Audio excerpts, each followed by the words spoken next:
¡Por Crom! Buenas noches, noctámbulos. Conan debe sobrevivir a una noche espeluznante. Apaga la luz, toma asiento, que empezamos.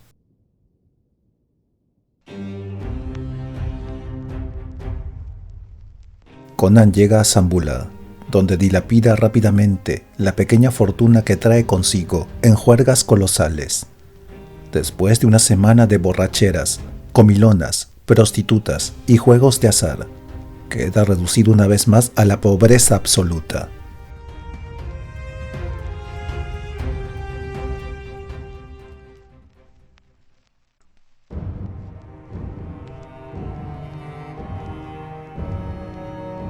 Conan el Bárbaro, Sombras en Zambula, de Robert E. Howard. Capítulo 1. Suena un tambor. El peligro se oculta en la casa de Aram Bash. La voz del que hablaba temblaba de ansiedad, y sus dedos delgados de uñas negras se clavaron en el musculoso brazo de Conan cuando gritó su advertencia. Se trataba de un hombre enjuto, bronceado por el sol, con una enorme barba negra. Sus ropas harapientas indicaban que era nómada.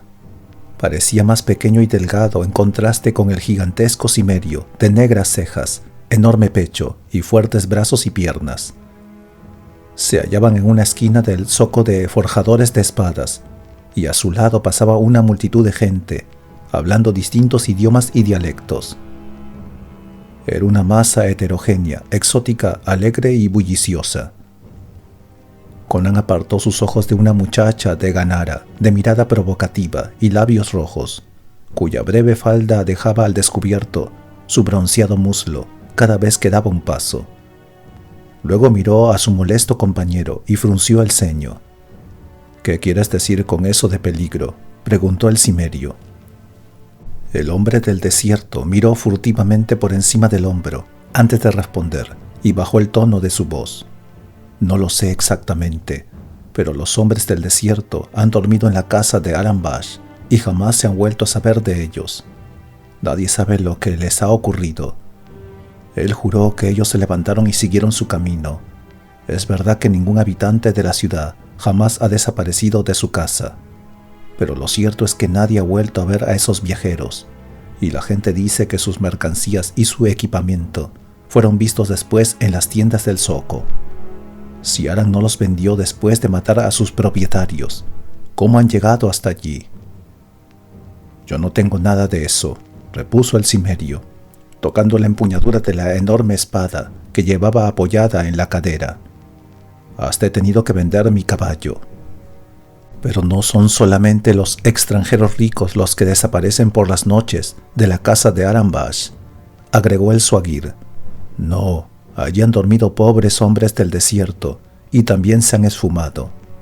Una vez un jefe suagir, cuyo hijo había desaparecido de esa manera, se quejó ante el sátrapa Jungir Khan, que ordenó que la casa fuera registrada por sus soldados». «¿Y encontraron un sótano lleno de cadáveres?», preguntó Conan irónicamente. «No, no encontraron nada, y expulsaron de la ciudad al jefe con amenazas y maldiciones, pero...». El hombre se estremeció, se acercó más a Conan y agregó: «Se encontró algo más. En el límite del desierto, más allá de las casas, hay un oasis con palmeras y en él hay una fosa. Y dentro de esa fosa se encontraron huesos humanos, chamuscados y ennegrecidos, no una, sino muchas veces». «¿Y qué demuestra eso?», preguntó Conan con un gruñido. «Que Aram Bash es un demonio.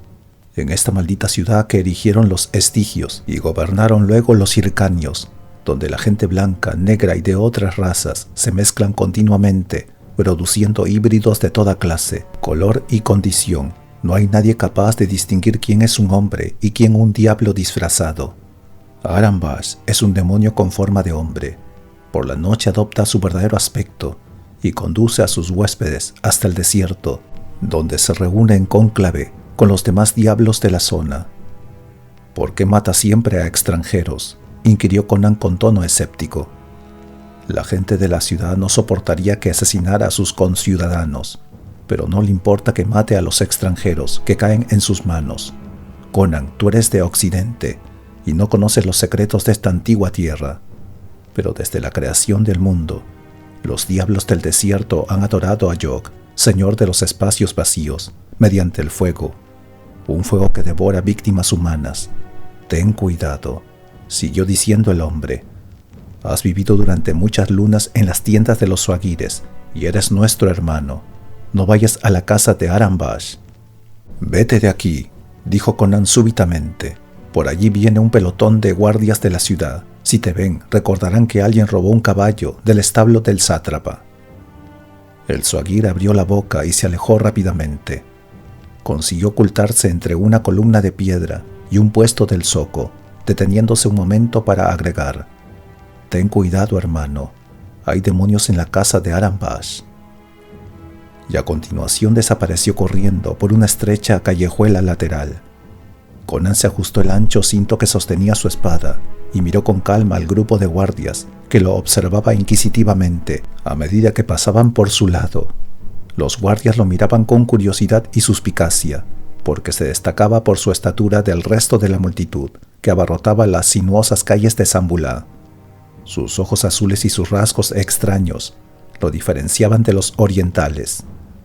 La enorme espada que llevaba colgada del cinto también marcaba una diferencia. Los guardias no se detuvieron a su lado, sino que continuaron avanzando entre la multitud que les cedía el paso. Eran pelistios, achaparrados, de nariz aguileña y barba muy negra que caía sobre el pecho cubierto con cota de malla. Se trataba de mercenarios contratados por los gobernantes turanios, y todo el pueblo los odiaba. Conan miró en dirección al sol, que comenzaba a ocultarse detrás de las casas de techos planos en la parte occidental del zoco. Se ajustó una vez más el cinto de su espada y se dirigió a la taberna de Aram-Bash.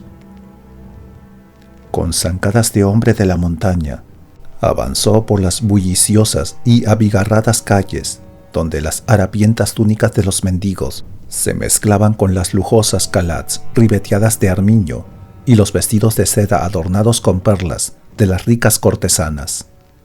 Se veían gigantescos esclavos negros, vagabundos de negra barba de las ciudades chemitas, nómadas cubiertos de harapos llenos de polvo, procedentes de los cercanos desiertos, comerciantes y aventureros de todas las tierras de Oriente. La población nativa también era heterogénea. Hacía siglos habían llegado los ejércitos de Estigia y habían erigido un imperio en el desierto oriental.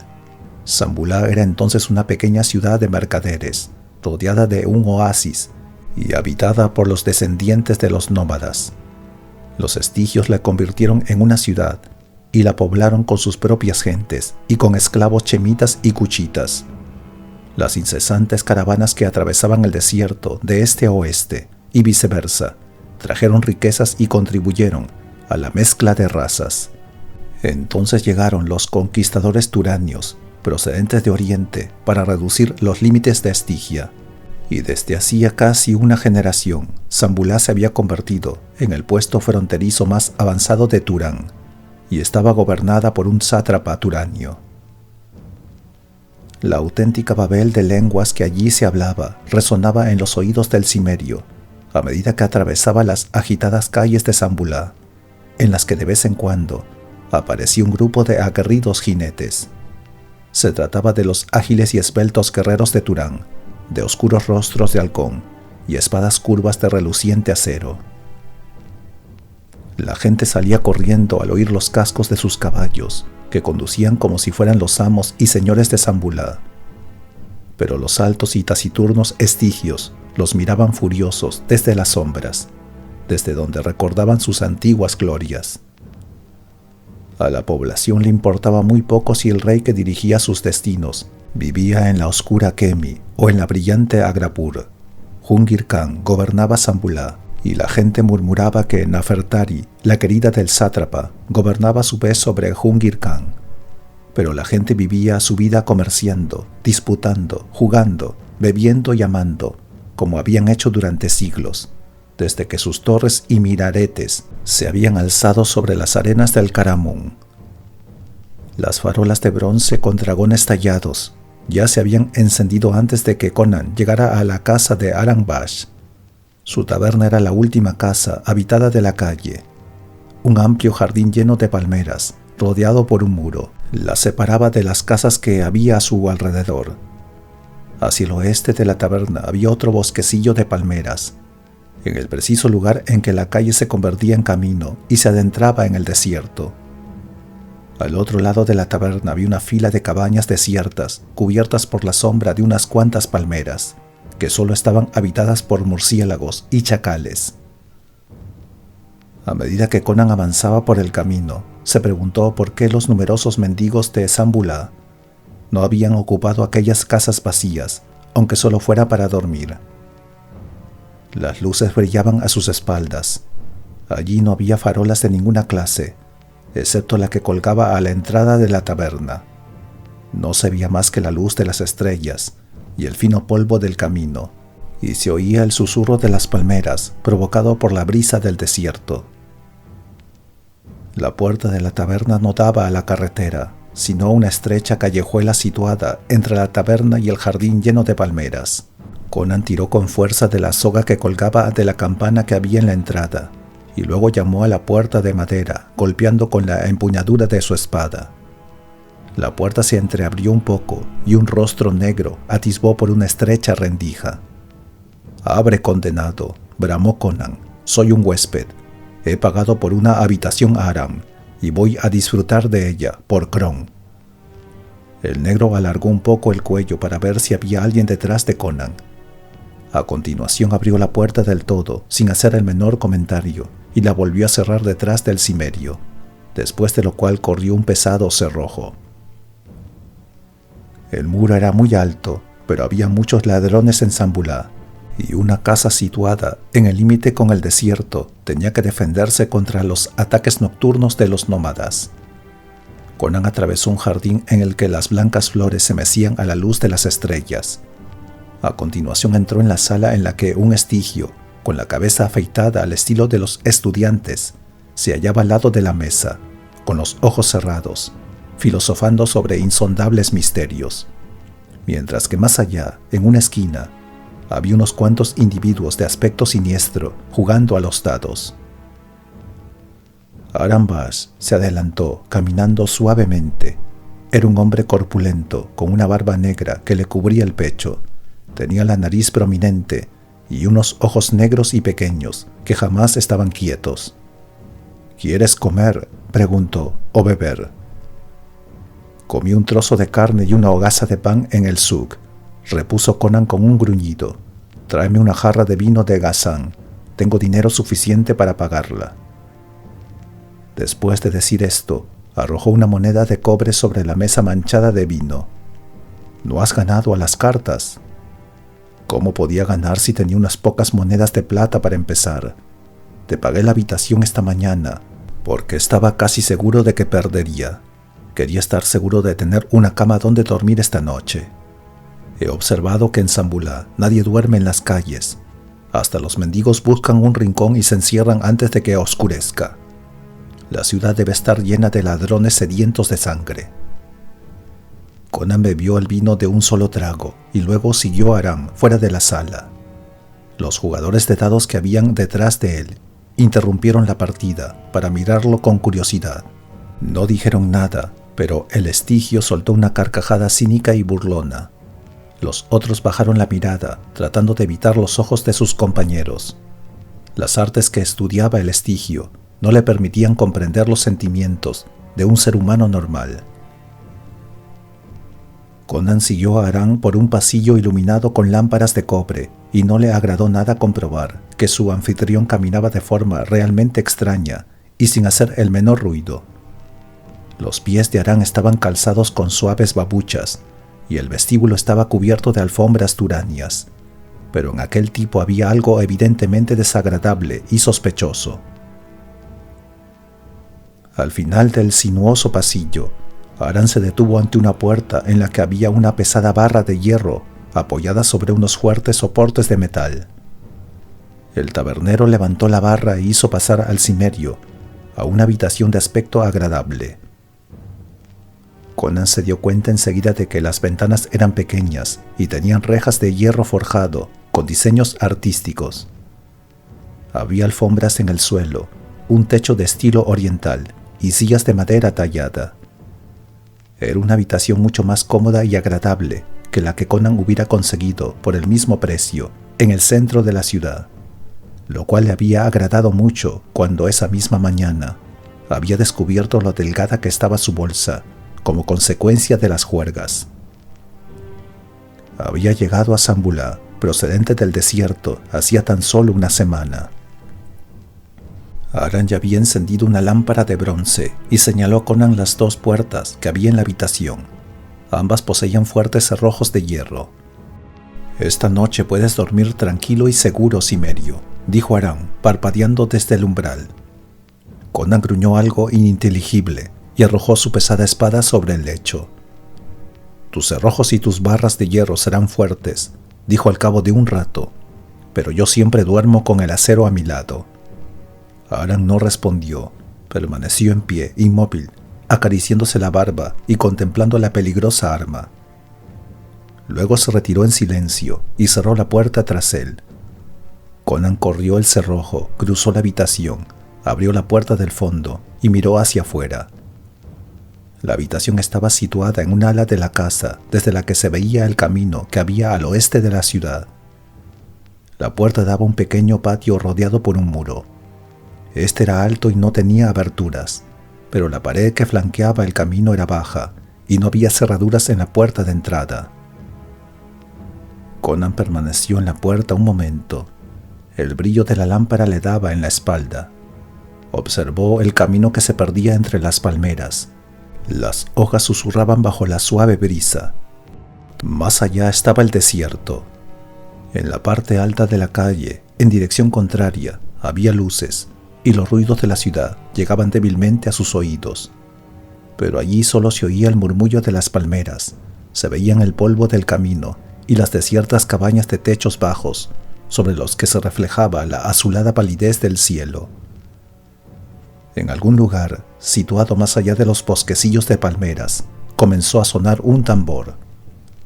El Cimerio recordó las advertencias de los suagires. Ahora le parecían menos fantasiosas de lo que le habían parecido en las calles abarrotadas de gente y de luces.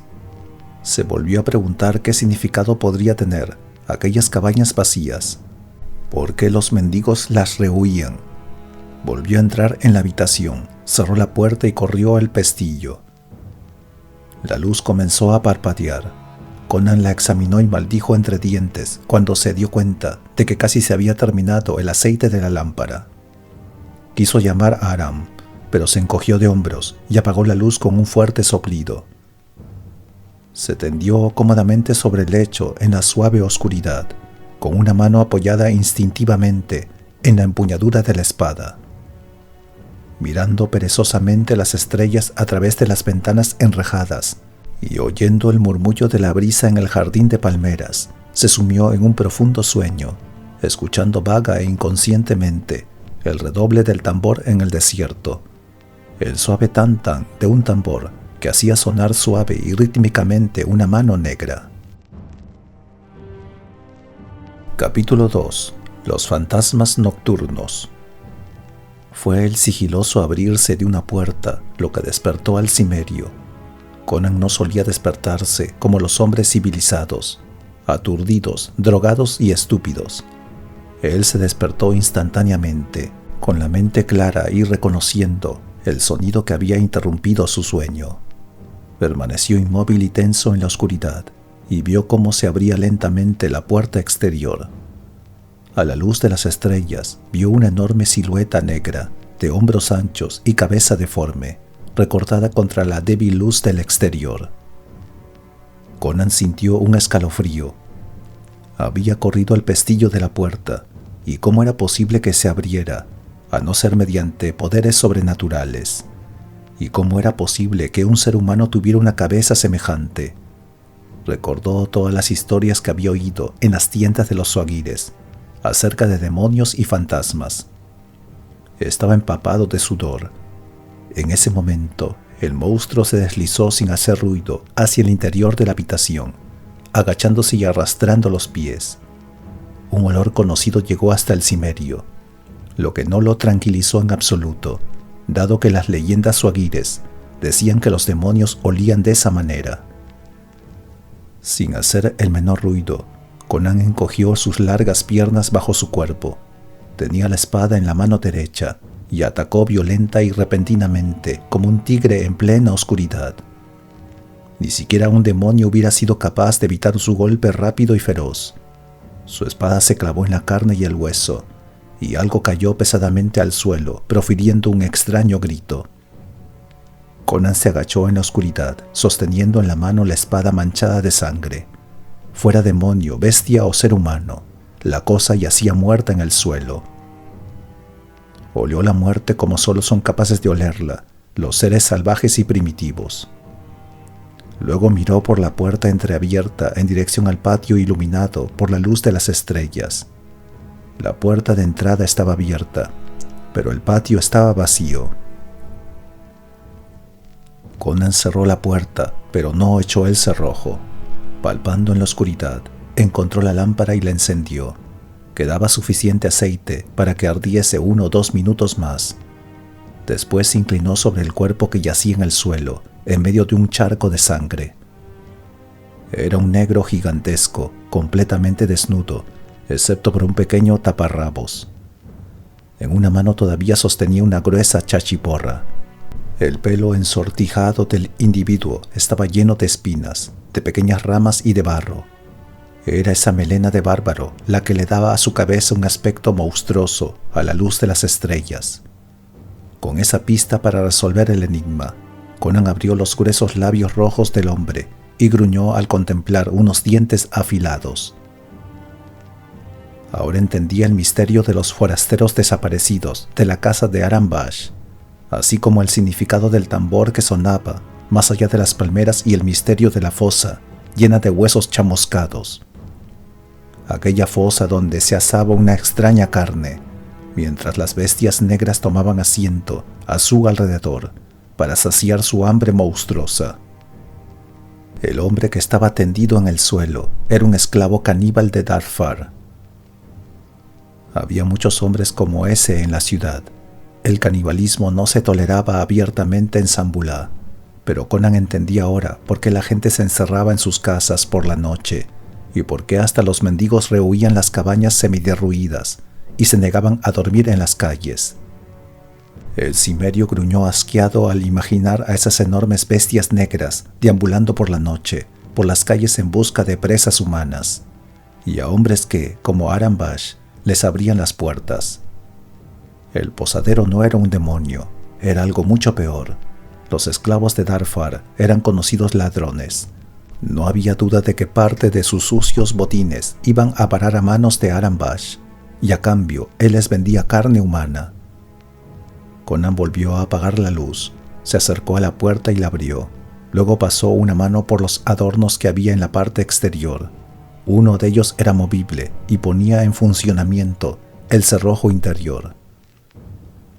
La habitación era una trampa para cazar seres humanos como si fueran conejos, pero esta vez, en lugar de un conejo, había cazado un viejo tigre con colmillos como sables. Conan se acercó a la otra puerta, levantó el pestillo e hizo presión sobre él. No se movía, pero recordó que había un cerrojo del otro lado. Aram no corría riesgos con sus víctimas ni con los hombres con los que trataba. El cimerio se ciñó el cinto de la espada, salió al patio y cerró la puerta. No tenía intenciones de demorar más su arreglo de cuentas con Aram-Bash. Se preguntó cuántos pobres diablos habrían sido asesinados mientras dormían, sacados de aquella habitación y luego llevados al camino que atravesaba el jardín de palmeras, hasta llegar a la fosa.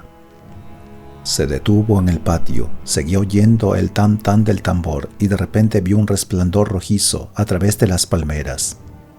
El canibalismo era algo más que un apetito perverso para los negros de Darfar. Era parte integral de su terrible culto bestial. Los buitres negros ya estaban reunidos en cónclave, pero fuera cual fuese la carne que llenara sus estómagos, no sería la suya. Para llegar hasta donde estaba Arambash, tenía que trepar por uno de los muros que separaban el pequeño patio del resto de la casa. Los muros eran altos, probablemente construidos para defenderse de los caníbales. Pero Conan no era un negro criado en los pantanos. Su infancia había transcurrido en las abruptas montañas de su tierra natal. Se hallaba al pie del muro más cercano cuando oyó un grito espantoso bajo los árboles. Conan se quedó inmóvil, agazapado junto a la puerta de entrada y contemplando el camino que había delante de él. El sonido procedía de las sombras donde se encontraban las cabañas, al otro lado de la calle. Oyó un sonido ahogado, como si alguien tratara de gritar inútilmente, bajo la presión de una mano sobre su boca. Un grupo de siluetas surgió de las sombras que había más allá de las cabañas y comenzó a avanzar por el sendero. Eran 3 negros enormes que cargaban un cuerpo delgado que se debatía entre sus brazos.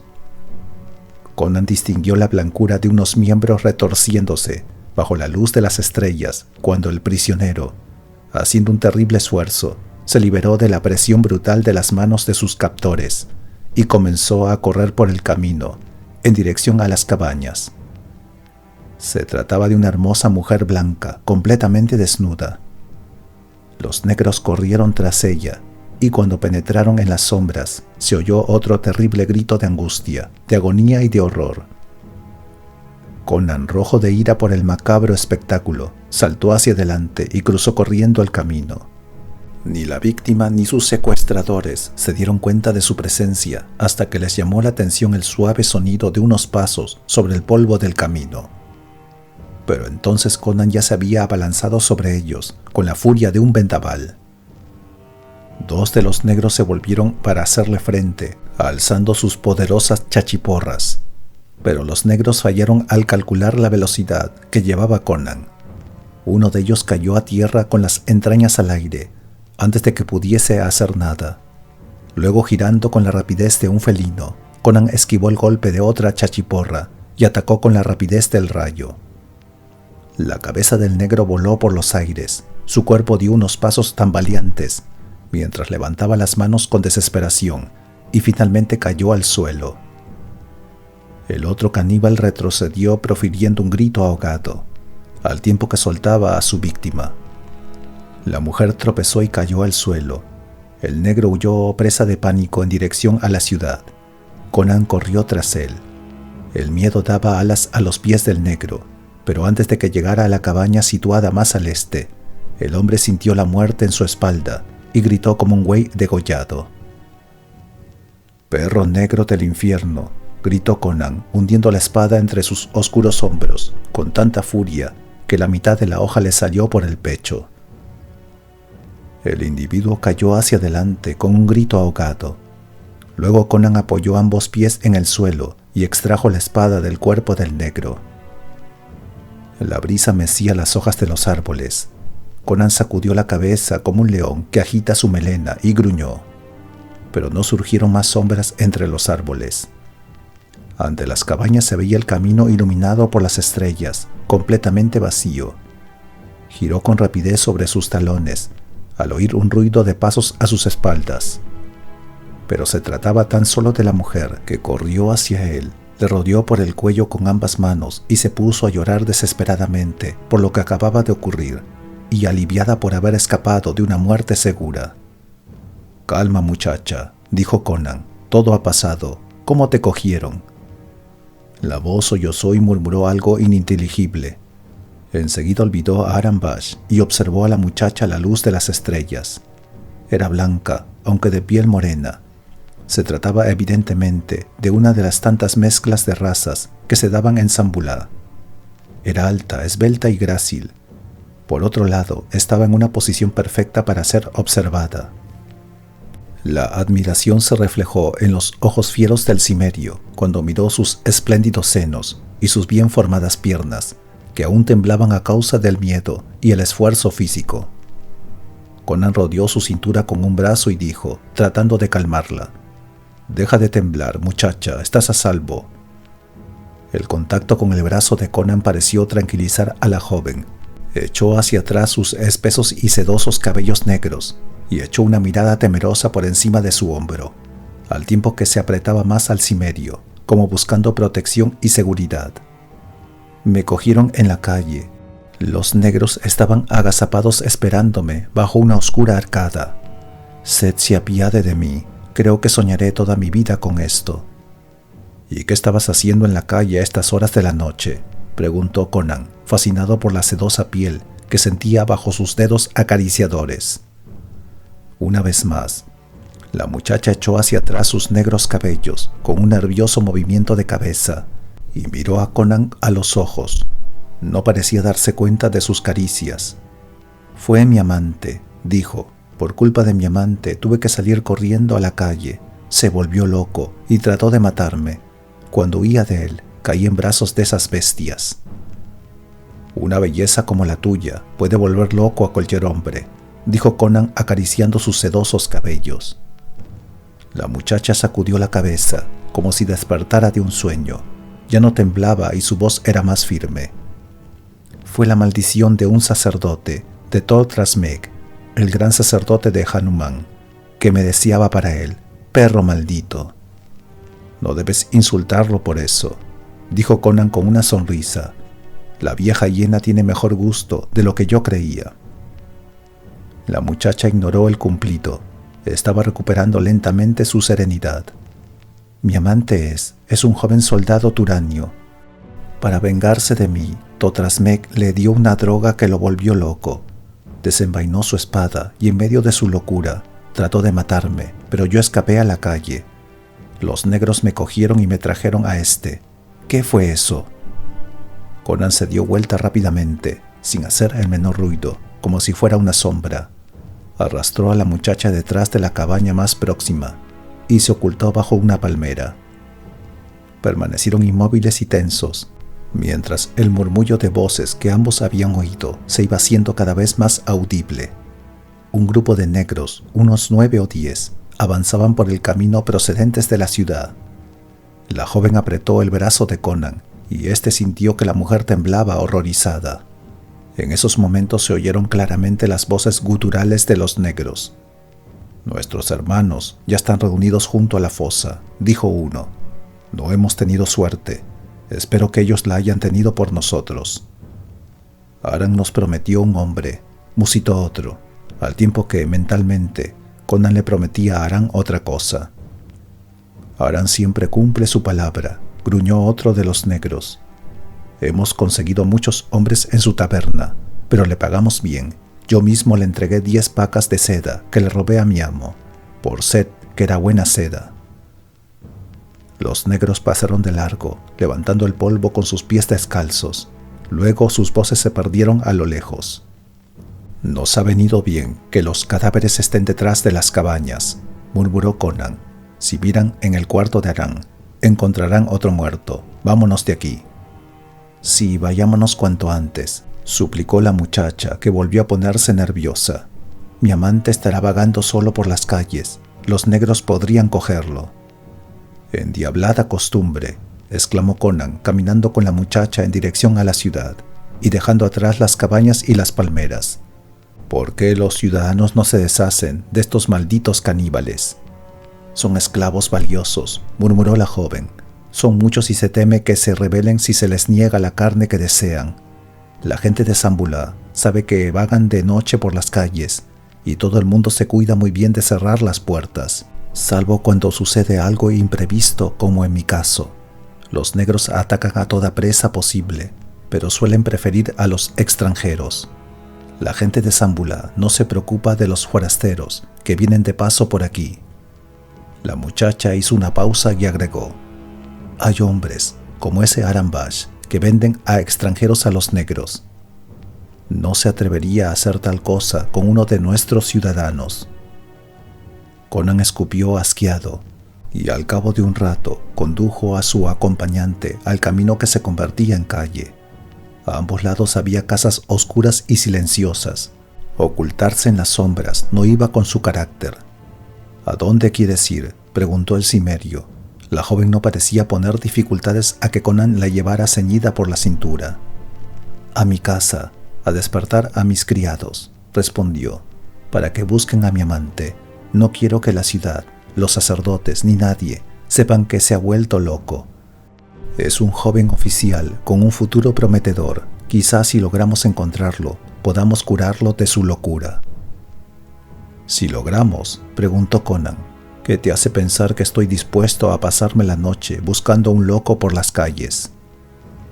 La muchacha lo miró a los ojos e interpretó perfectamente el brillo de su mirada.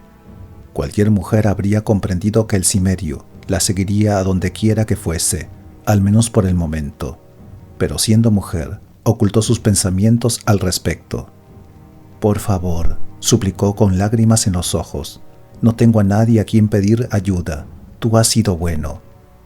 «Está bien», gruñó Conan. «Está bien. ¿Cómo se llama ese joven?» «Al-Afdal. Yo me llamo Sabibi y soy bailarina.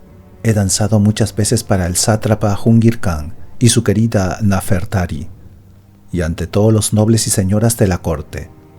Totrasmek me deseaba, y dado que lo rechacé, me convirtió en la herramienta inocente de su venganza contra Adalfal. Pedí a Totrasmek un filtro de amor sin sospechar hasta dónde podía llegar su odio y su astucia. Me dio una droga para que la echara en el vino y me juró que cuando Adalfal la bebiese, me amaría más que nunca y satisfaría todos mis deseos. Entonces mezclé la droga con el vino de mi amante, pero cuando la bebió se volvió loco y luego sucedió lo que te he contado. Ese perro de Totrasmek, maldita víbora». La joven mujer apretó el brazo de Conan y ambos se detuvieron en el acto.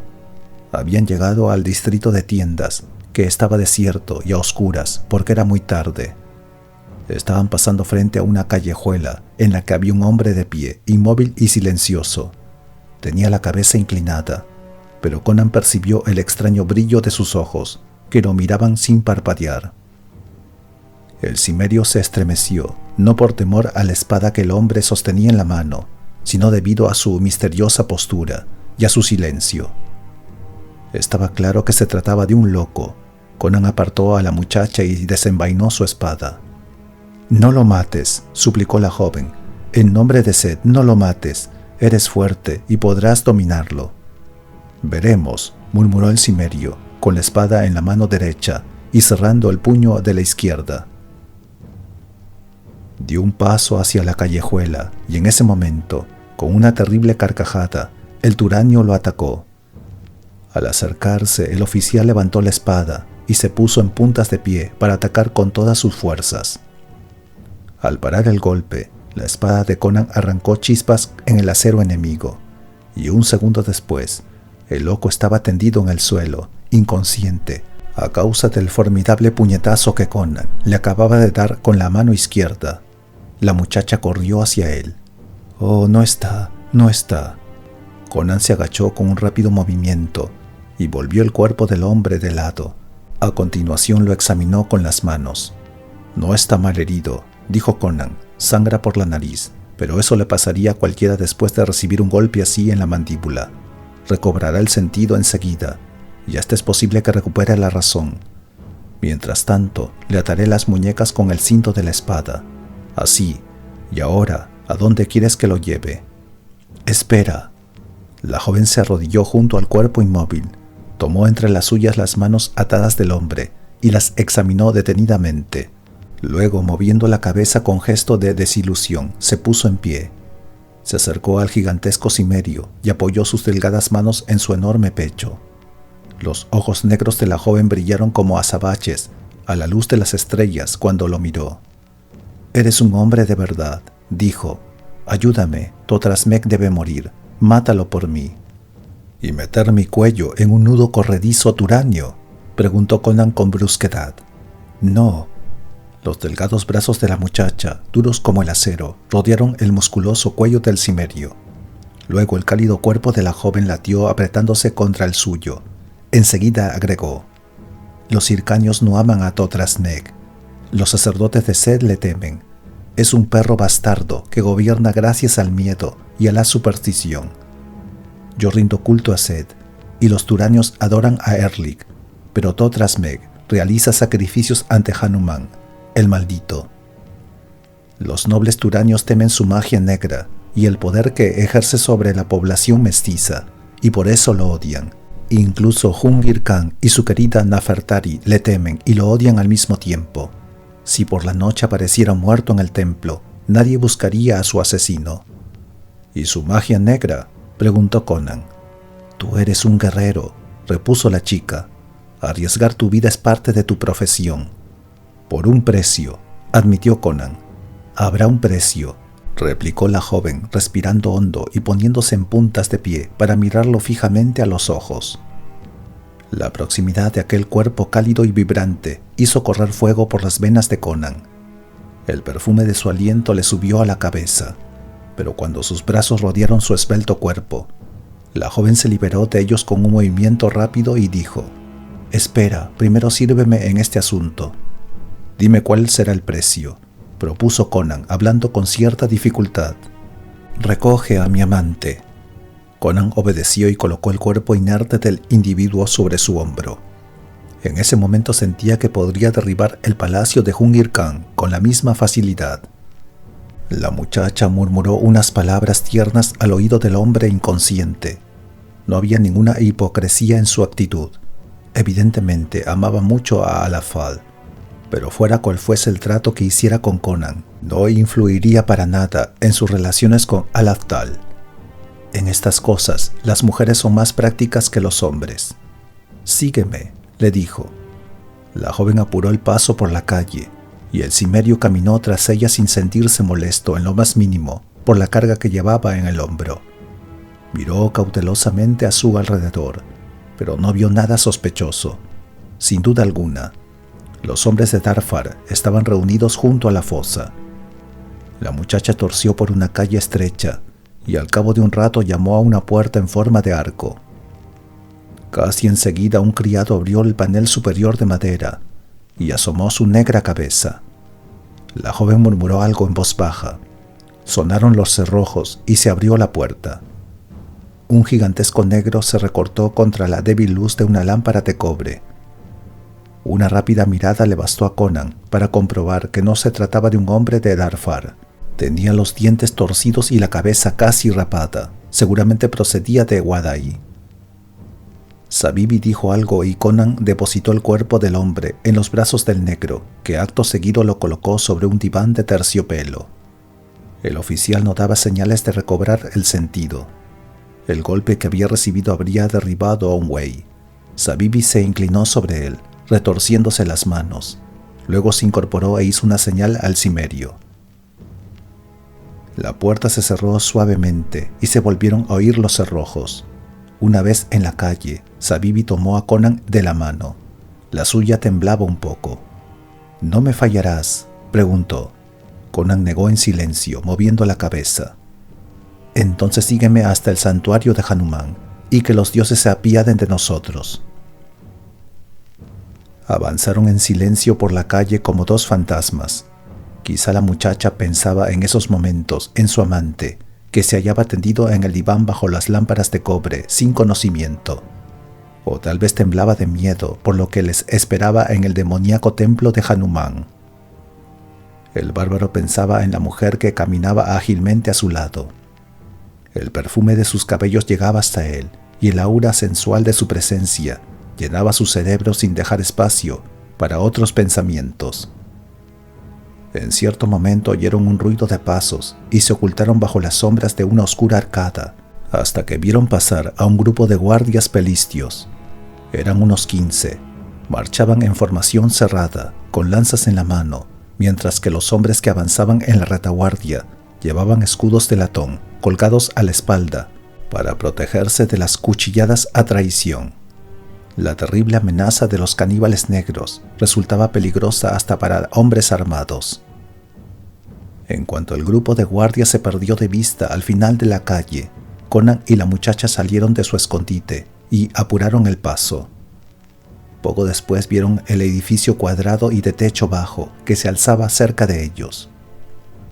El templo de Hanuman se hallaba en medio de una gran plaza, desierto y silencioso bajo las estrellas. Un muro de mármol bordeaba el santuario, que tenía una abertura frente al portal. Esa abertura carecía de puertas o de cualquier otro tipo de barreras. ¿Por qué los negros no buscan sus presas aquí?, preguntó Conan. No hay nada que les impida entrar en el templo. Sintió que la muchacha temblaba de miedo cuando se arrimó a él. Temen a Totrasmek, al igual que todos los habitantes de Zambulá, incluidos Jungir Khan y Nafertari. Ven, actuemos rápidamente antes de que me abandone el poco valor que me queda.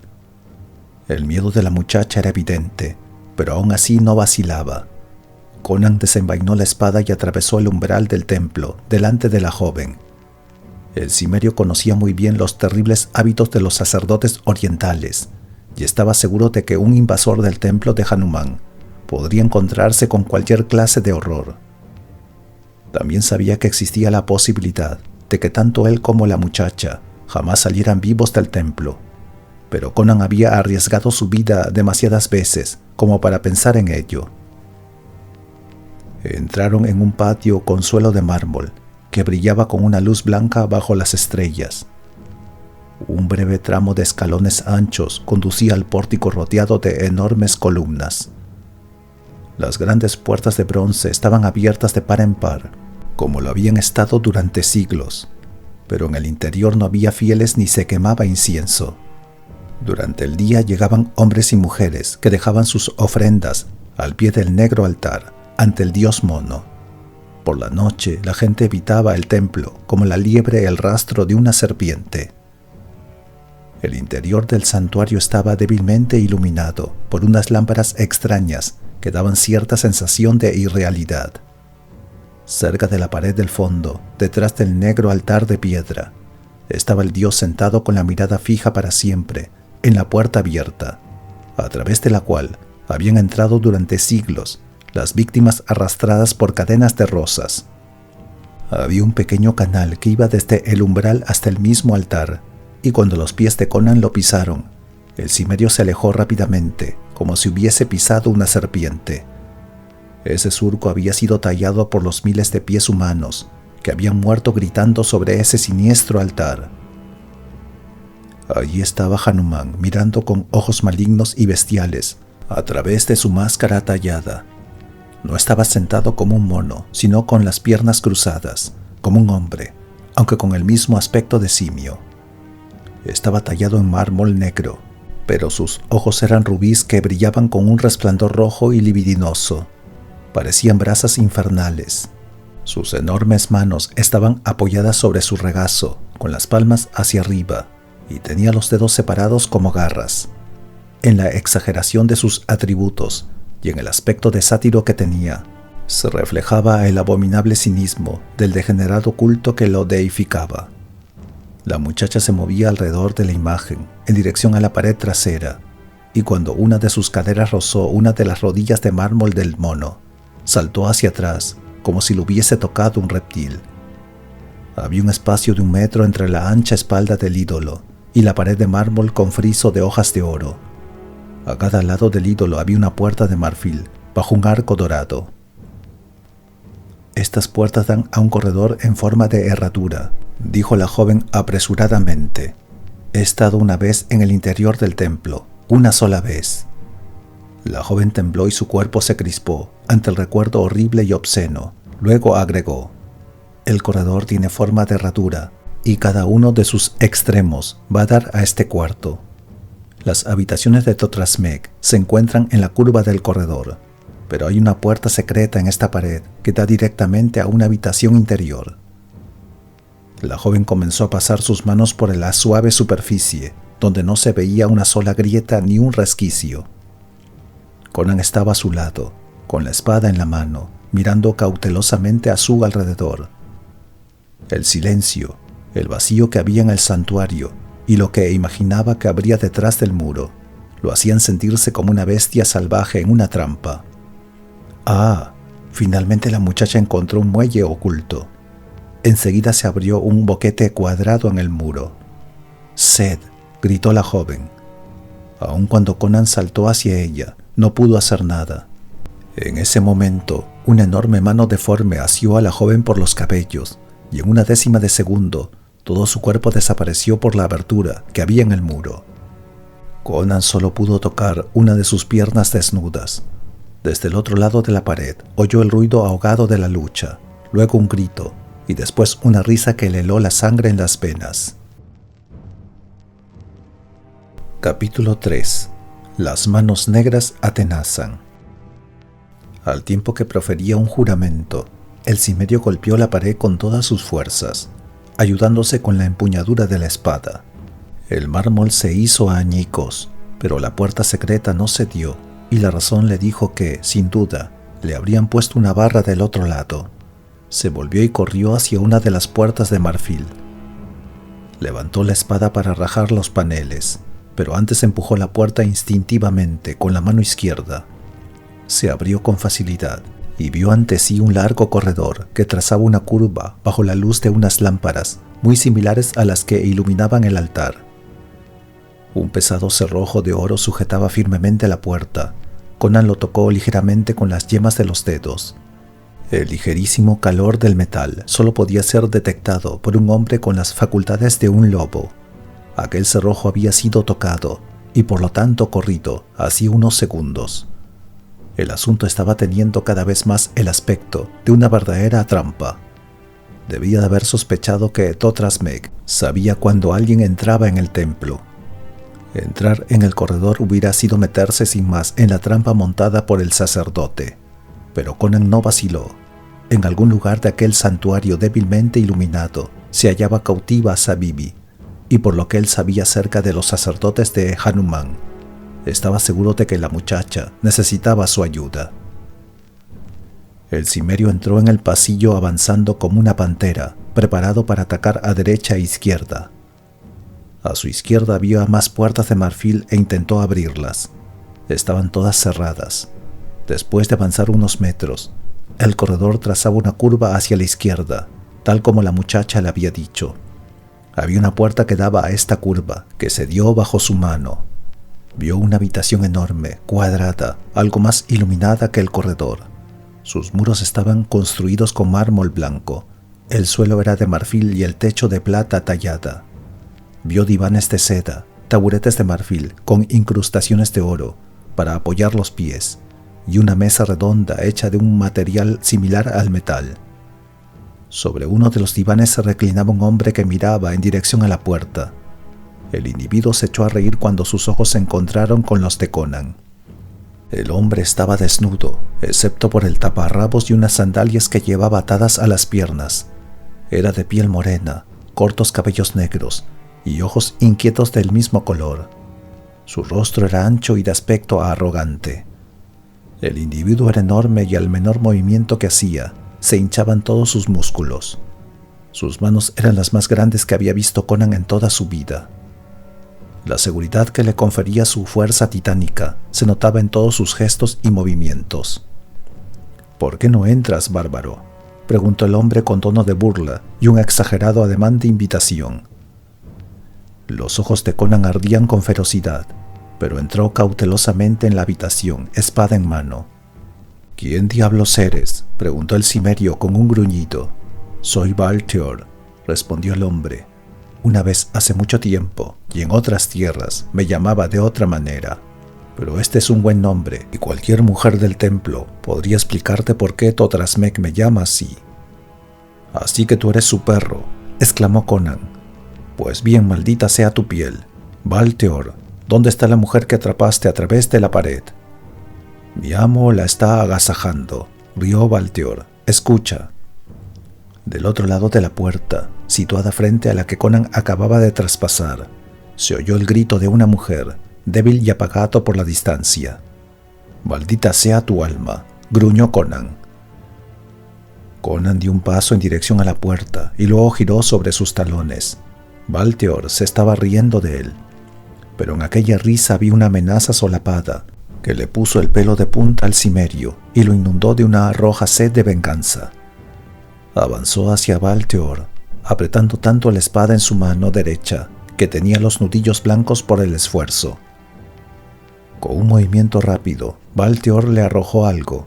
Era una especie de esfera de cristal que brillaba intensamente bajo la extraña luz de las lámparas. Conan la esquivó instintivamente, pero la esfera se detuvo en el aire a poca distancia de su rostro, como por arte de magia. No cayó al suelo, quedó como suspendida por hilos invisibles a 1 metro de altura. Al observarla atónito, la esfera comenzó a girar con velocidad creciente, y al hacerlo aumentó de tamaño y se convirtió en una nebulosa que llenaba la habitación. La esfera lo envolvió, convirtió el mobiliario, las paredes y el sonriente rostro de Valpteor en una mancha. Conan se sentía perdido en medio del azulado torbellino cegador. Un viento terrible sacudió a Conan y casi le hizo perder el equilibrio, arrastrándolo hacia el vórtice del torbellino que giraba frenéticamente delante de él. Conan retrocedió tambaleándose, al tiempo que lanzaba un grito ahogado y tropezó con la sólida pared que había a sus espaldas. Al contacto con la pared, la ilusión se desvaneció súbitamente. La gigantesca esfera desapareció como una burbuja.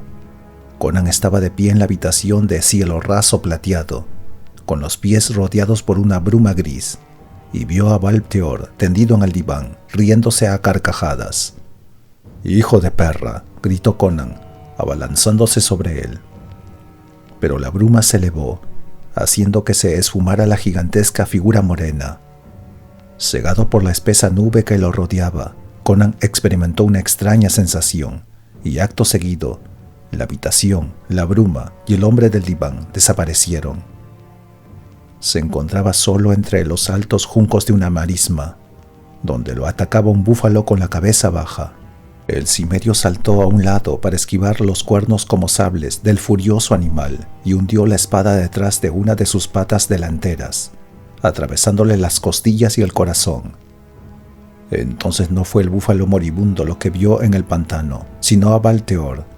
Maldiciendo en voz alta, Conan le cortó la cabeza de un solo tajo. Entonces la cabeza saltó del suelo y sus afilados colmillos bestiales se dirigieron a su garganta. Conan estaba seguro de que ni su tremenda fuerza física podría impedir ese ataque mortal. Entonces se oyó un rugido espantoso y una vez más se encontró en la habitación con Valpteor, que tenía la cabeza firmemente apoyada sobre sus hombros. Tendido en el diván, el gigante se rió silenciosamente de él. «Cerdo hechicero», gruñó Conan agazapándose y apoyando firmemente sus pies en el suelo de mármol. Sus ojos lanzaban destellos. Ese perro negro se estaba burlando de él, pero aquella estupidez, ese truco de brumas y de sombras, no podía hacerle ningún daño. No tenía más que saltar y atacar, y el sicario se convertiría en cadáver en pocos segundos. Esta vez no se dejaría engañar por las sombras de la ilusión, pero una vez más fue engañado.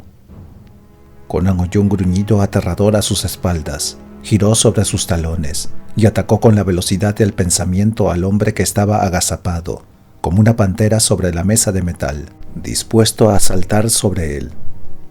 Al golpearlo, la aparición se desvaneció y la hoja de su espada chocó con un ruido sordo contra la durísima superficie metálica. Al instante notó algo anormal. La hoja quedó adherida a la mesa. Tiró de ella con todas sus fuerzas, pero el arma no cedía. Aquello no era brujería. La mesa era un gigantesco imán. Asió una vez más la empuñadura de su espada con ambas manos, y en ese preciso instante oyó una voz a sus espaldas.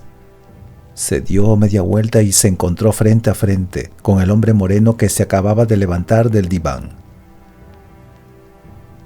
Valpteor era ligeramente más alto que Conan y mucho más corpulento. En esos momentos se alzaba frente a él, como una masa de músculos.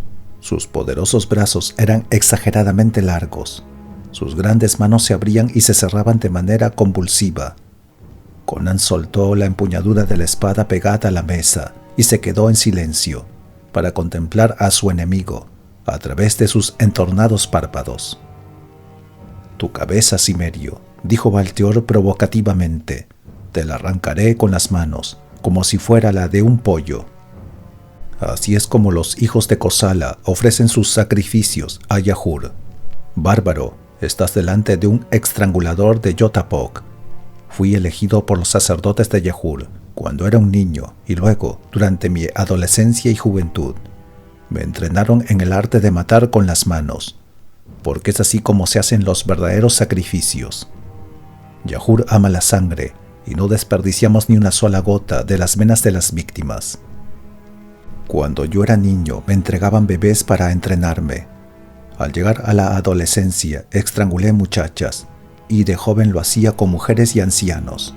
Hasta que no alcancé plena madurez como hombre, no me entregaron un hombre fuerte para sacrificar en el altar de Yotapog.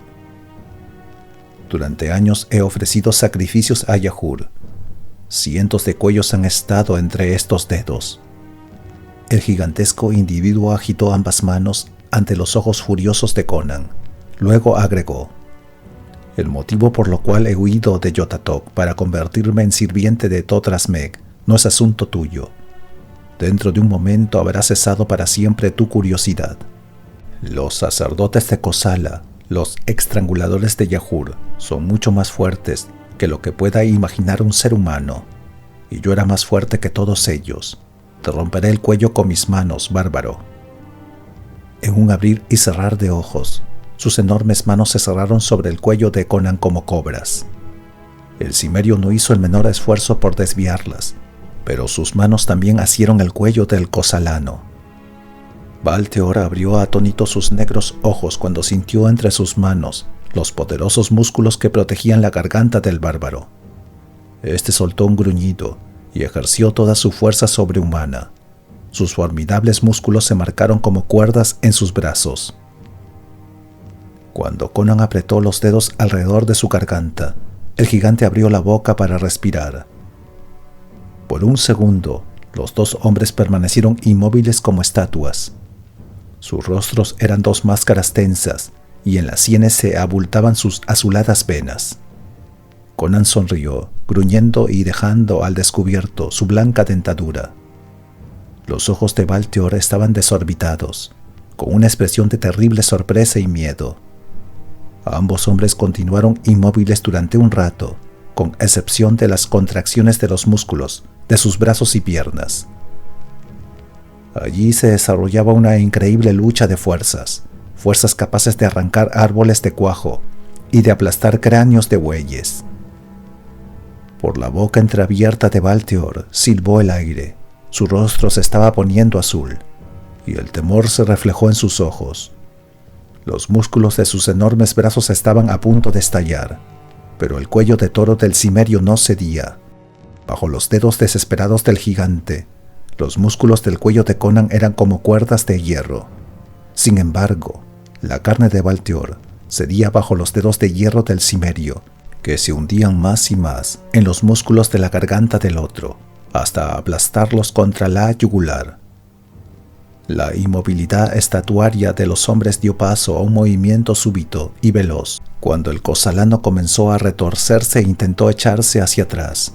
Soltó la garganta de Conan y se llevó ambas manos a la suya, tratando de apartar aquellos dedos inexorables. Con una embestida repentina, el cimerio lo fue doblando hacia atrás hasta que la espalda del gigante golpeó la mesa.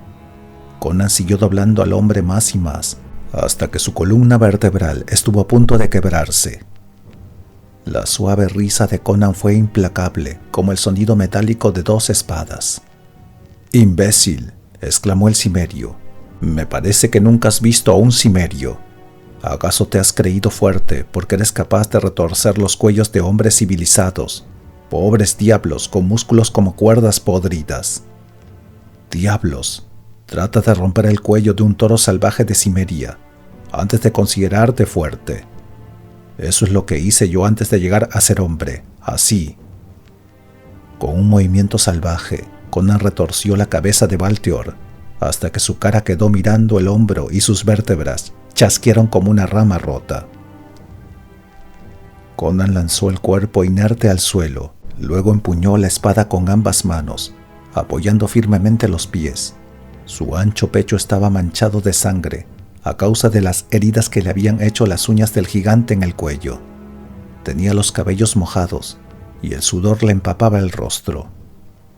A pesar de haberse reído de las fuerzas de Balteor, había estado a punto de perder la partida contra él, pero sin detenerse a recuperar el aliento, Dio un fuerte tirón y arrancó la espada del imán al que estaba adherida. Enseguida abrió la puerta detrás de la cual había sonado el grito. Se encontró ante un corredor largo y recto en el que se veían varias puertas de marfil. El otro extremo estaba cubierto por una cortina de terciopelo y del otro lado se oía una música diabólica que Conan no había oído ni siquiera en sus peores pesadillas. Aquella extraña música le puso los pelos de punta. También se oyeron jadeos y sollozos histéricos de mujer, mezclados con la música. Conan asió firmemente su espada y salió corriendo por el pasillo. Capítulo 4. Baila, muchacha, baila. Cuando Zabibi atravesó la abertura que había aparecido en la pared detrás del ídolo, su primer pensamiento confuso e incoherente fue que había llegado su hora. Cerró los ojos instintivamente y esperó el golpe, pero en lugar de eso se sintió arrojada con muy pocas ceremonias sobre el duro y pulido suelo de mármol, haciéndose daño en las rodillas y caderas. Al abrir los ojos miró temerosa a su alrededor, al tiempo que oía un ahogado impacto al otro lado del muro. Vio un gigante de piel oscura y taparrabos, y en el extremo opuesto de la habitación a un hombre sentado en un diván, de espaldas a una cortina de terciopelo. Era un individuo grueso, de manos blancas y llenas y ojos de víbora. La muchacha se estremeció, porque ese hombre era Totrasmek, el sacerdote de Hanuman, que durante años había extendido sus redes de poder por toda la ciudad de Zambula. «El bárbaro tiene intenciones de entrar por la pared», dijo Totrasmek con sorna, «pero el cerrojo se sostendrá». La muchacha vio que alguien había corrido el pesado cerrojo de oro de la puerta secreta, que se veía perfectamente desde ese lado de la pared. Tanto el cerrojo como sus soportes hubieran resistido el ataque de un elefante. «Ábrele una de las puertas, Balteor», ordenó Totrasmek. «Mátalo en la habitación cuadrada, al otro extremo del corredor». El cosalano saludó respetuosamente y abandonó la estancia por la puerta que había en la pared lateral de la habitación. Zabibi se puso en pie y miró temerosa al sacerdote, cuyos ojos recorrieron con avidez su espléndido cuerpo, a lo cual la muchacha se mostró completamente indiferente. Una bailarina de Zambulá estaba habituada a la desnudez, pero la crueldad que había en los ojos del sacerdote la hizo temblar. «Una vez más vienes a mi retiro, hermosa mía», dijo con cinismo. «Es un honor inesperado para mí. Parecías haber disfrutado tan poco de tu visita anterior que no esperaba que la repitieses. Sin embargo, hice todo lo que pude para proporcionarte una experiencia interesante». Era imposible que una bailarina se ruborizara, pero en sus ojos desorbitados había un brillo de cólera mezclado con miedo. «Cerdo», exclamó, «sabes muy bien que no vine aquí por amor a ti». «No», repuso Totrasmek riendo, «viniste como una tonta por la noche, acompañada de un estúpido bárbaro para cortarme la garganta. ¿Por qué deseas mi muerte?» «Sabes muy bien por qué», gritó la joven, dándose cuenta de que era inútil disimular. «Estás pensando en tu amante», dijo el sacerdote sonriendo. «El hecho de que quieras matarme demuestra que la droga que te di ha surtido efecto. Pero no fuiste tú quien me la pidió. No te envié lo que me pediste sin tener en cuenta para nada mi amor». «Te pedí una droga que lo hiciera dormir durante horas», respondió con amargura la joven. «Y tú enviaste con tu criado una droga que lo volvió loco. Fui una tonta al confiar en ti. Tenía que haberme dado cuenta de lo falsas que eran las declaraciones de amistad con la que disfrazabas tu odio y tu desprecio». «¿Para qué querías que tu amante durmiese?», preguntó él. «Para robarle lo único que jamás te daría, el anillo con la joya que los hombres llaman la estrella de Corala, la estrella robada a la reina de Ofir, que pagaría una habitación llena de oro por recuperarla. Él no te la quería dar porque sabe que la joya tiene poderes mágicos que, debidamente controlados, pueden esclavizar el corazón de cualquier ser humano del sexo opuesto. Querías robársela por temor a que sus magos descubrieran la clave de esa magia y él se olvidara de ti, tratando de conquistar a todas las reinas del mundo. Tú se la venderías a la reina de Ofir, que conoce todo su poder, y lo utilizará para esclavizarme, como hizo antes de que se lo robaran. ¿Y para qué la querías tú?, preguntó la muchacha. Porque conozco sus poderes. Así aumentaría la fuerza de mis artes. Bien, pues ya la tienes. Que yo tengo la estrella de Corala. No, te equivocas. ¿Por qué mientes?, repuso la mujer con amargura. Él la llevaba en el dedo cuando tuve que salir corriendo a la calle, y cuando lo volví a encontrar, ya no la tenía. Tu criado debía de estar vigilando la casa, y se la arrebató cuando yo huía. Al diablo con ella. Solo deseo recuperar sano y salvo a mi amante. Tú ya tienes el anillo. Nos has castigado a los dos. ¿Por qué no le devuelves la razón? Puedes hacerlo. Puedo, respondió el sacerdote lacónicamente, disfrutando con el sufrimiento de la joven. Extrajo un pequeño frasco de su túnica y agregó: este frasco contiene el jugo del loto dorado. Si tu amante lo bebe, curará en el acto. Sí, tendré piedad de él. Los dos me habéis engañado, no una, sino muchas veces. Él siempre se ha opuesto a mis deseos, pero aún así me apiadaré de él. Ven y toma el frasco de mi mano. La muchacha miró a Totrasmek, temblando de ansiedad por coger el frasco, pero temiendo que se tratara de una broma cruel. Avanzó tímidamente con una mano extendida, y el sacerdote se echó a reír despiadadamente, apartando el frasco de su alcance. La joven entreabrió los labios para maldecirlo, pero su instinto le impulsó a levantar los ojos. Desde el techo dorado cayeron 4 jarrones de jade. La joven trató de esquivarlos, pero se hicieron añicos a su alrededor. La muchacha gritó con desesperación. De cada fragmento de jarrón roto surgía la cabeza de una cobra, y una de ellas le tocó la pierna desnuda.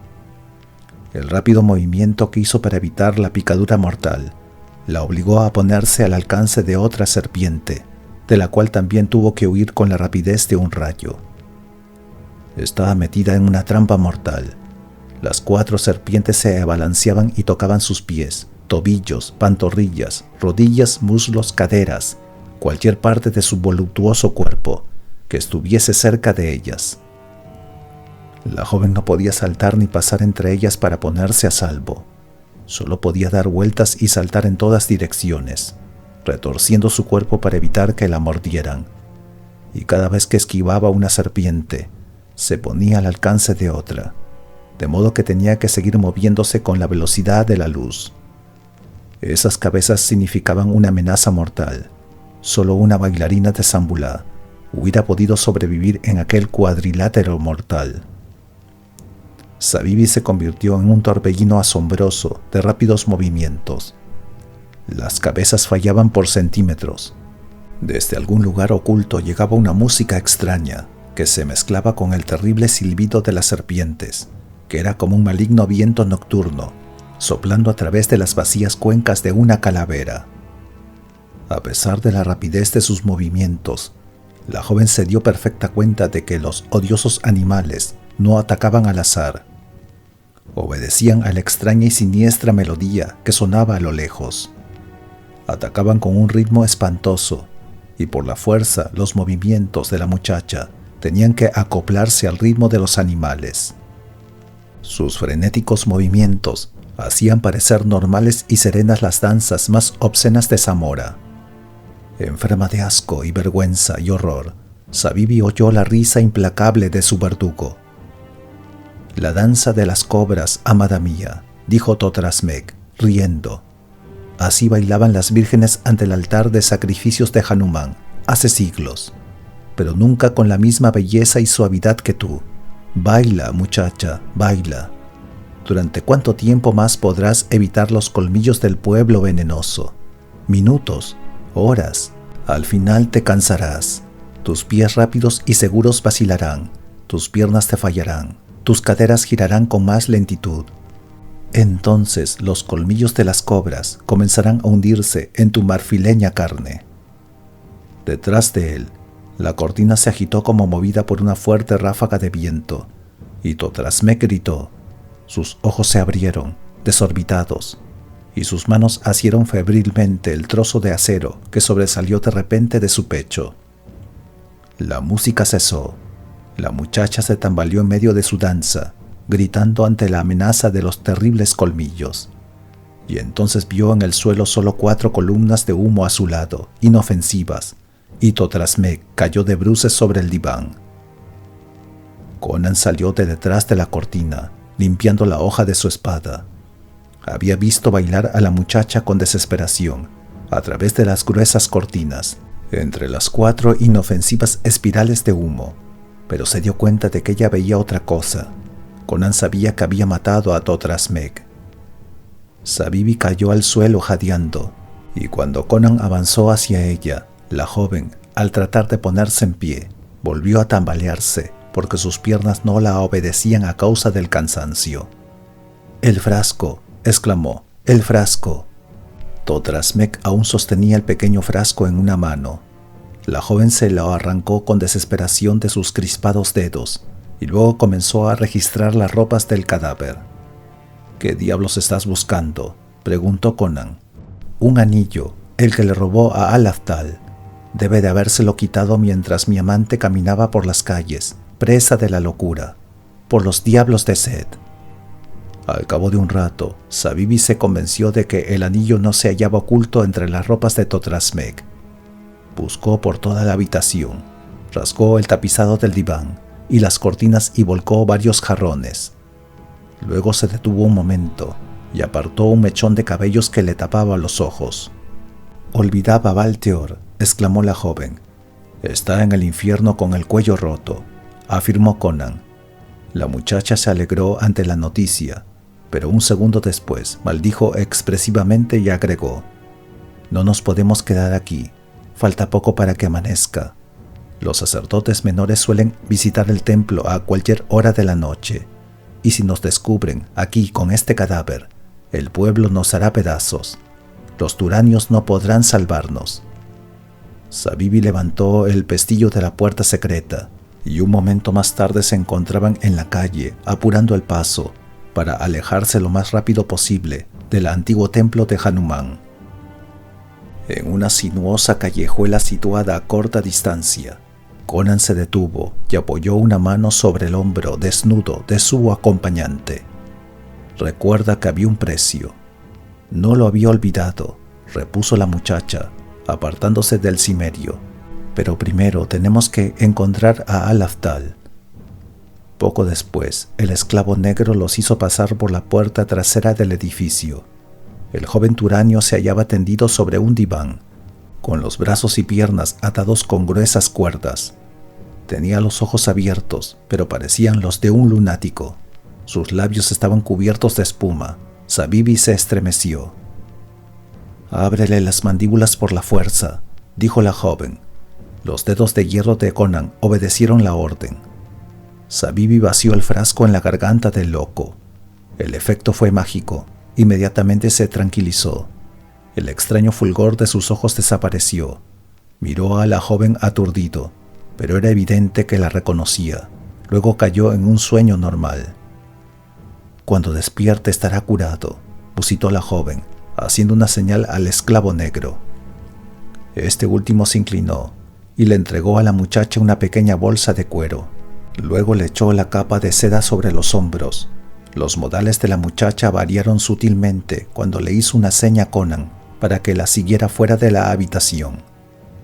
En una arcada que daba a la calle, la muchacha se volvió hacia Conan y dijo inesperadamente: «Debo decirte la verdad, no soy Zabibi, soy Nafertari, y él no es Al-Afdal, un pobre capitán de la guardia, es Hurrien Khan, el sátrapa de Zambulá». Conan no hizo ningún comentario, no movió ni un solo músculo de su oscuro rostro lleno de cicatrices. La mujer continuó: «Te mentí porque no me atrevía a contarle la verdad a nadie. Estábamos solos cuando Jungir Khan se volvió loco. Solo yo lo sabía. Si se hubiera divulgado la noticia de que el sátrapa de Zambulá se había vuelto loco, seguramente habría habido una revuelta, tal como había planeado Totrasmek, que deseaba nuestra destrucción». Hubo un silencio y la joven agregó: «Ahora verás por qué es completamente imposible que te dé la recompensa que esperabas. La querida del sátrapa no es No puede ser para ti, pero tendrás una recompensa. Aquí tenéis una bolsa de oro». Acto seguido le entregó la bolsa que había recibido de manos del esclavo. «Ahora vete, y cuando salga el sol ven al palacio. Haré que Yungin Khan te nombre capitán de su guardia, pero en secreto obedecerás mis órdenes. Tu primer deber será marchar con un pelotón de hombres hasta el templo de Hanuman, aparentemente para buscar las huellas del asesino del sacerdote, pero en realidad para buscar la estrella de Korala. Debe de estar escondida en algún lugar. Cuando la encuentres, tráemela. Ahora puedes irte». Conan asintió con un movimiento de la cabeza y luego se alejó. La joven, al ver que se marchaba balanceando sus anchos hombros, se sintió un tanto extrañada al no observar en el hombre ninguna señal de que se sintiese contrariado o engañado. Cuando el cimerio dobló la esquina, miró hacia atrás y luego cambió de dirección apurando el paso. Poco después se encontraba en el distrito de la ciudad donde estaba el mercado de caballos. Golpeó en una puerta hasta que se asomó un rostro barbudo por una ventana para preguntar qué quería. «Un caballo», dijo Conan, «el más rápido que tengas». «No abro la puerta a nadie a estas horas de la noche», dijo con un gruñido el mercader de caballos. Conan hizo sonar unas monedas. «Hijo de perra», exclamó, «¿no ves que soy blanco y estoy solo? Baja antes de que haga añicos tu puerta». Al cabo de un rato, Conan cabalgaba sobre un corcel en dirección a la casa de Aram Bash. Se internó por la callejuela que había entre la taberna y las palmeras, pero no se detuvo en la puerta. Siguió avanzando hasta la esquina noreste del muro, luego giró y avanzó a lo largo de este, hasta que finalmente se detuvo a unos pasos del ángulo noroeste. No había árboles cerca de la pared, pero sí algunos arbustos bajos. Ató el caballo a uno de estos y estaba a punto de subir de nuevo a la silla, cuando oyó un murmullo de voces más allá del ángulo que hacia el muro. Después de retirar el pie del estribo, se acercó a la esquina y miró a su alrededor. Había 3 hombres avanzando por el camino en dirección al bosquecillo de palmeras, y a juzgar por su forma de caminar, adivinó que eran negros. Se detuvieron ante la orden del alto de Conan y se arrimaron unos a otros cuando éste avanzó hacia ellos con la espada en la mano. Los ojos de los hombres brillaban bajo la luz de las estrellas. En sus rostros de ébano se reflejaba una ansia brutal, pero sabían que sus 3 chachiporras de madera no podían competir con la espada del gigantesco blanco. Conan también lo sabía. «¿A dónde vais?», preguntó. «A avisar a nuestros hermanos que apaguen el fuego que arde del otro lado de las palmeras», fue su hosca respuesta. «Aram Bash nos prometió un hombre, pero mintió. Encontramos a uno de nuestros hermanos muertos en la habitación trampa. Esta noche estamos hambrientos». «No me lo creo», repuso Conan con una sonrisa. «Aram Bash os entregará un hombre. ¿Veis esa puerta?», señaló una pequeña puerta de hierro ubicada en el centro de la pared. Luego agregó: «Esperad ahí. Aram Bash os entregará un hombre». Retrocediendo cautelosamente hasta que estuvo fuera del alcance de un posible golpe de chachiporra, Conan se dio media vuelta y torció por el ángulo noroeste del muro. Al llegar junto a su caballo se detuvo un momento para asegurarse de que los negros no lo seguían, y a continuación se subió a la silla, permaneciendo inmóvil y tranquilizando al animal con unas palabras pronunciadas en voz baja. Extendió sus manos hasta alcanzar el borde del muro y con un ligero salto se encontró al otro lado de la pared. Una vez allí, estudió el terreno. La taberna estaba construida en el ángulo sudoeste y el resto del terreno estaba ocupado por huertos y jardines. No vio a nadie por los alrededores. La taberna estaba oscura y silenciosa. Conan sabía que todas las puertas y ventanas estaban cerradas y arrancadas por dentro. También sabía que Aram Bash dormía en una habitación que daba a un sendero flanqueado por cipreses y que conducía a la puerta del muro oeste. Se deslizó como una sombra entre los árboles y al cabo de un rato llamó suavemente a la puerta de la habitación. ¿Quién es?, preguntó una voz sonolienta desde el interior. Aram Bash, gritó Conan. Los negros están saltando por el muro. La puerta se abrió casi al instante. En el umbral apareció el tabernero, que llevaba tan solo una camisa y sostenía una daga en la mano. Sacó la cabeza y vio a Conan. ¿Qué historia es esta? ¡Tú! Los poderosos dedos de Conan le apretaron la garganta y ahogaron su grito. Los dos hombres cayeron juntos al suelo, y el cimerio le arrebató la daga en una décima de segundo. La hoja brilló bajo la luz de las estrellas, y luego brotó la sangre. Aram Bash abrió la boca en un horrendo gorgoteo, antes de vomitar un chorro escarlata. Conan lo levantó y la daga volvió a brillar. Gran parte de la rizada barba del hombre cayó al suelo, haciendo la garganta de su cautivo, porque un hombre siempre puede gritar incoherentemente, hasta con la lengua cortada. Conan lo sacó de la oscura habitación y lo arrastró por el sendero de cipreses hasta la puerta del muro exterior. Levantó el pestillo con una mano y abrió la puerta. Del otro lado vio las 3 siluetas negras que esperaban como buitres. Conan lanzó al posadero a sus brazos ansiosos. De la garganta de Aram Bash surgió un grito espantoso, pero no hubo respuesta alguna desde la silenciosa taberna. La gente estaba acostumbrada a oír gritos cerca de los muros. Aram Bash luchó como un salvaje, mirando frenéticamente al cimerio, pero no había piedad en sus ojos. Conan pensaba en la cantidad de seres humanos, hombres, mujeres y niños, que habían perdido la vida por la codicia de ese hombre. Llenos de júbilo, los negros lo arrastraron por el camino, burlándose de sus lamentos incoherentes. ¿Cómo podían saber que aquel cuerpo semidesnudo, cubierto de sangre y con la barba rapada, que pronunciaba balbuceos ininteligibles, era Aram Bash? Los ruidos de la pelea llegaron hasta Conan, que estaba de pie junto a la puerta, aún después de que los hombres desaparecieron entre las palmeras. Después de cerrar la puerta tras de sí, Conan regresó a donde estaba su caballo, montó en él y se dirigió hacia el oeste, en dirección al desierto, dando un amplio rodeo para evitar el siniestro bosquecillo de palmeras. Mientras cabalgaba, extrajo de su bolsa un anillo en el que brillaba una joya que lanzaba maravillosos destellos de luz de las estrellas. La sostuvo en alto para admirarla por todos lados. La compacta bolsa de monedas de oro tintineaba a medida que el caballo avanzaba, como una promesa de futuras y mayores riquezas.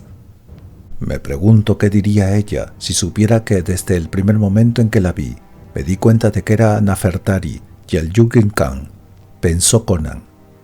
También conocía la existencia de la estrella de Corala. Habrá una bonita escena si ella sospecha alguna vez que le quité el anillo a Yugin Khan mientras lo ataba con el cinto de su espada, pero jamás me cogerán. Miró hacia atrás. Entre las palmeras se veía el rojo resplandor de una hoguera. Se oyó un canto que vibraba con un júbilo salvaje en la noche. Otro sonido se mezcló con este. Eran gritos incoherentes, de los que no se entendía una sola palabra. Conan siguió oyendo esos gritos mientras se dirigía hacia el este, bajo la pálida luz de las estrellas. El espantoso sonido de esos gritos siguió a Conan, hasta que finalmente se alejó bajo las moribundas estrellas.